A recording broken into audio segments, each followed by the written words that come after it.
the Prime Minister of the State of Israel.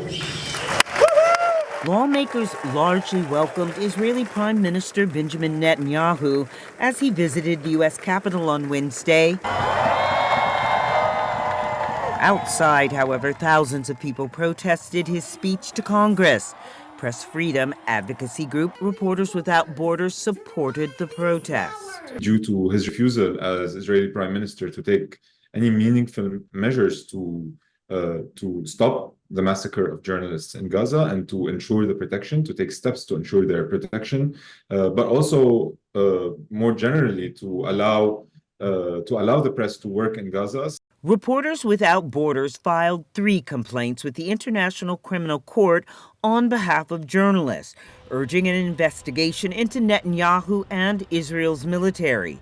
It says the complaints include evidence that the Israeli military targets journalists. Right now on your screens, NYPD officials coming into Columbia University's campus and heading towards... Meghnad Bose is a Columbia University student journalist who earned praise from the Pulitzer Prize Committee for his coverage of campus protests. Large sections of mainstream media in particular have let their colleagues down, their fellow journalists down, by not covering as much as they should have the deaths and seemingly systematic killings of these journalists that have been happening since October last year.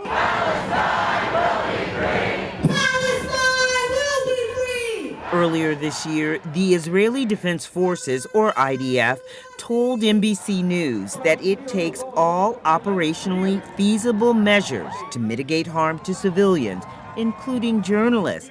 It added the IDF has never and will never deliberately target journalists.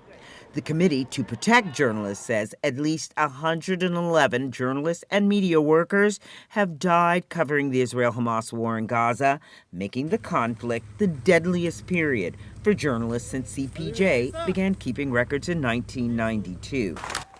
Lebanese photographer Christina Assi survived an October strike by Israeli forces, but lost a leg. The AFP photographer carried the Olympic torch in Paris this week. It's amazing and heartwarming to see all these people cheering after we survived a targeted attack as journalists, and I hope what we did today honors all the journalists and our colleagues and friends who have been killed this year. Many reporters covering the Netanyahu protest on the Capitol told VOA that they have not forgotten the journalists killed in Gaza. I think it's really important for us as journalists to stand up and to demand that journalism is not a crime. And we say that in Russia, we say that in Ukraine, we should also say that in Palestine.